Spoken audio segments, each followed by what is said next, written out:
Welcome back to Breath Journey. Today, I want us to talk about what I call the golden hour of your life, the early morning. Have you ever woken up and felt as if the world was already pulling you in every direction? Notifications buzzing, emails rolling in, the to-do list already forming in your head. Sometimes, we haven't even put our feet on the floor yet, and we already feel stressed. And if our day starts in chaos, that chaos tends to follow us through every moment ahead. This is especially true for those of us who have entered our 50s and 60s. At this stage of life, we don't need more pressure. We need more stillness. We've spent decades caring for others and working hard. Now is the time to care for our inner space. In Buddhism, there is a profound saying, if you master your mornings, you master your mind. And when you master your mind, you master your life. The early morning is not just another random part of the day. It is the sacred doorway through which the whole of your life experience enters. As someone who has spent years working with meditation and mindfulness, especially with those of you seeking new peace and purpose, I recognize a simple truth. The quality of your life is determined by the first 60 minutes after you wake up. This isn't just spiritual talk. Modern neuroscience has confirmed what monks have known for millennia. When you first wake up, your brain is transitioning from delta waves, deep sleep, to theta waves, the creative, dreamlike state, before moving to beta waves, normal alertness. This theta state is extremely receptive and programmable. If you immediately dive into emails and negative news, you are programming your brain for stress and reaction. Conversely, if you start with conscious awareness and stillness, you activate your reticular activating system to seek out and focus on peace, opportunity, and gratitude throughout the day. That is why I want to share these 8 simple, yet incredibly powerful morning rituals. These are not difficult exercises that require you to twist into complicated poses or meditate for hours.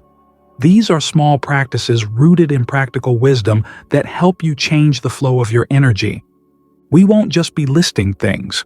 We will explore how to turn ordinary habits into moments of deep mindfulness.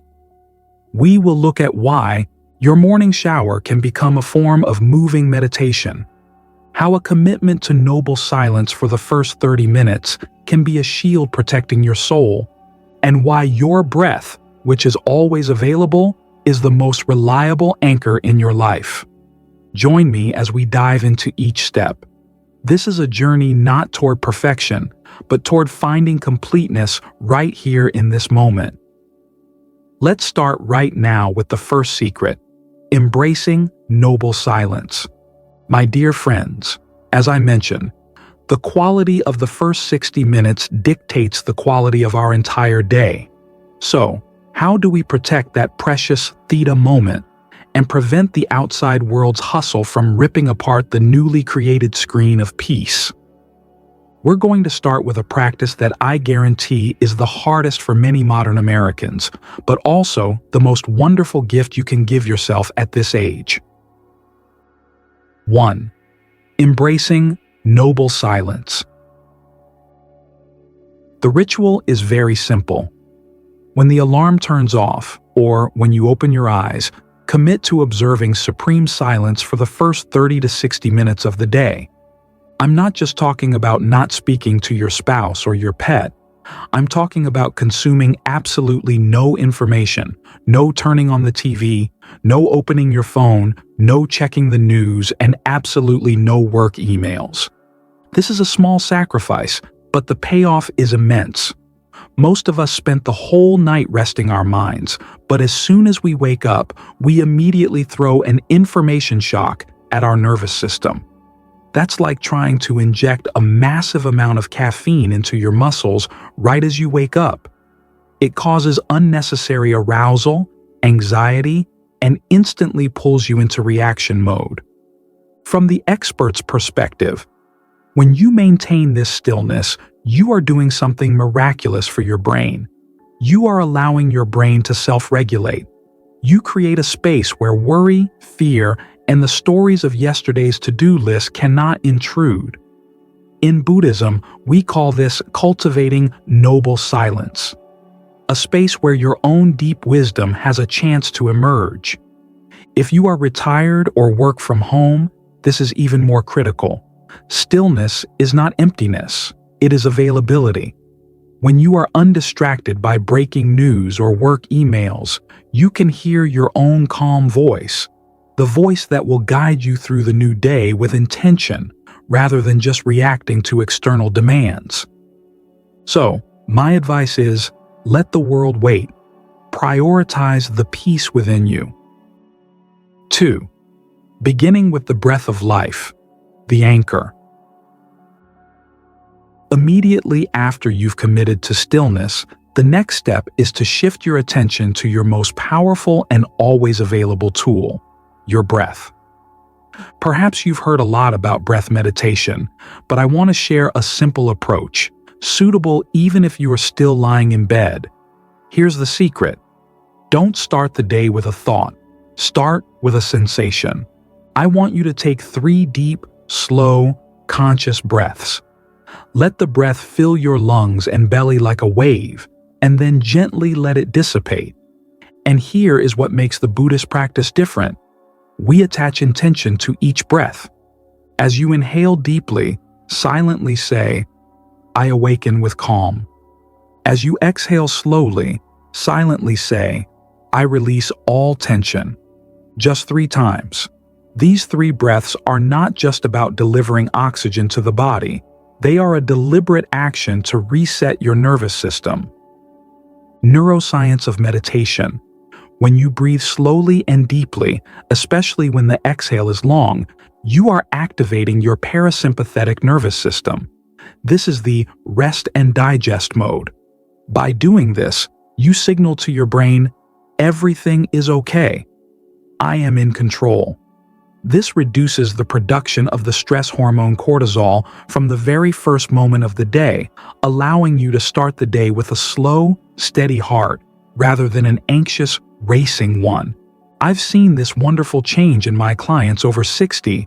One man told me that before this practice, he always felt like he was in a sprint right when he woke up. After just a few weeks of these 3 breaths, he felt he had a steadfast anchor in his life, ready to face any storm. This is the power of simple mindfulness. Your breath is living proof that you are here, right now. You see? These first 2 steps don't take more than 5 minutes, but they are the strongest fortress you can build to protect the peace in your day. Now, let's move on to the 3rd step, where we invite gratitude, a wellspring of energy that never runs dry, bracing noble silence.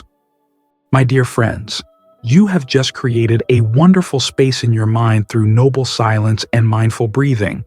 But now, how do we fill that space with a positive, sustainable source of energy that doesn't depend on what is happening outside?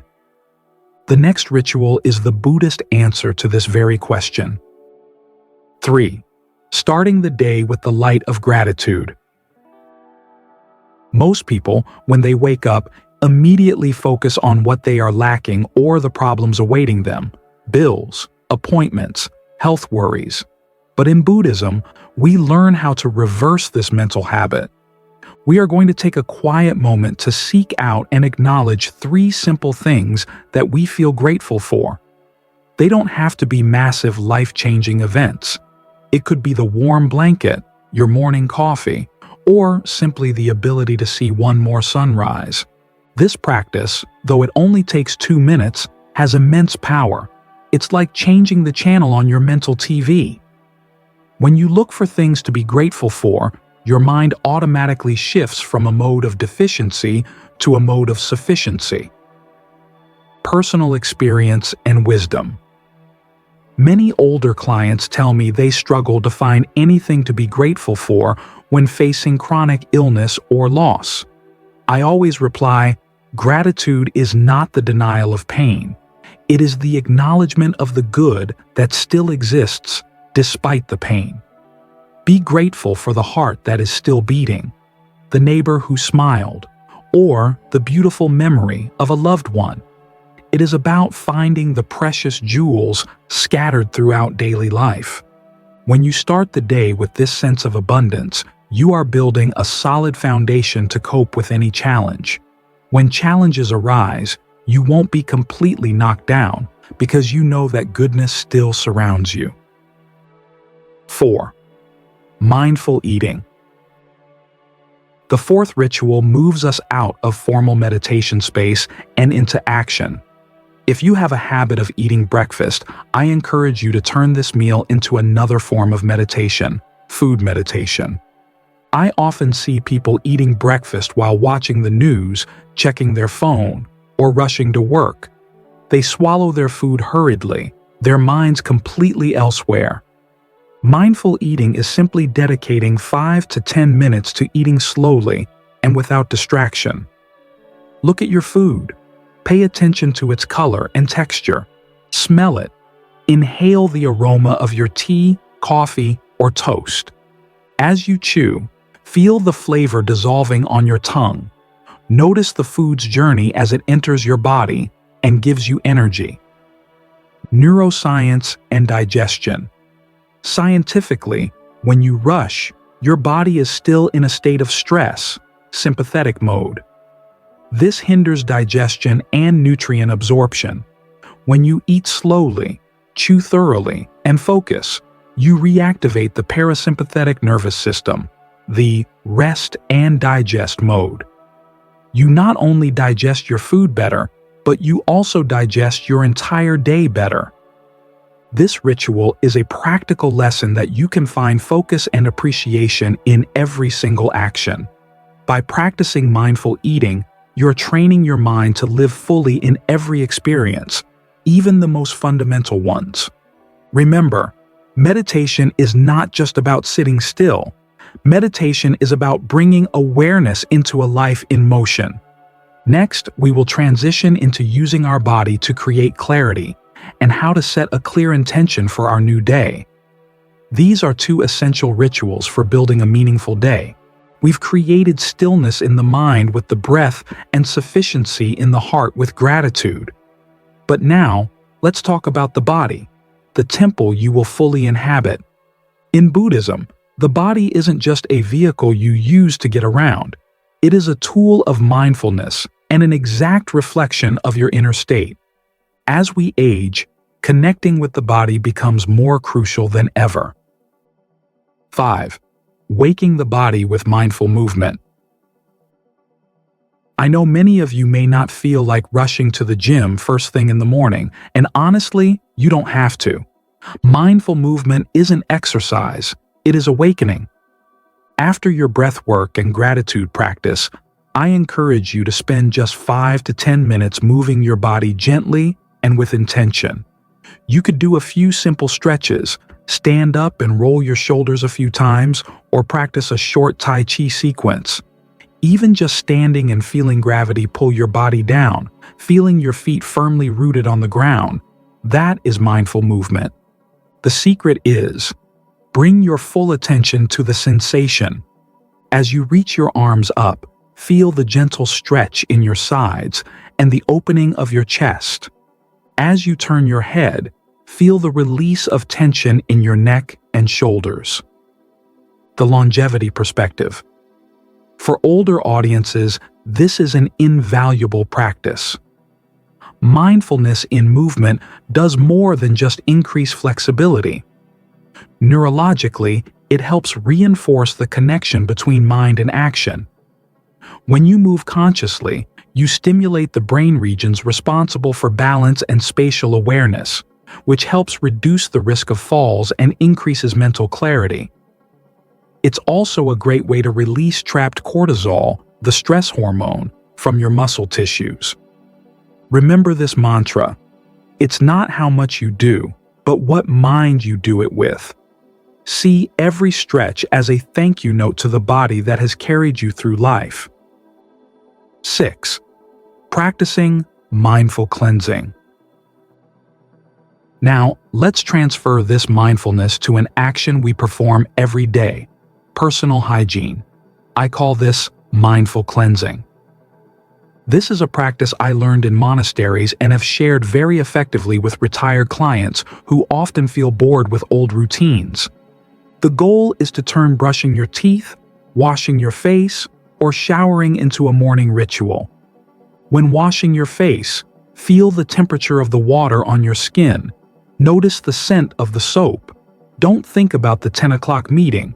Think about this act of cleansing and purifying.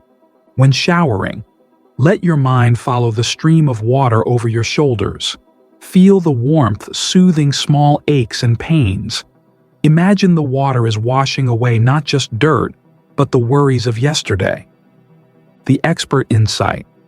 Many of us have the negative habit of running away from the present.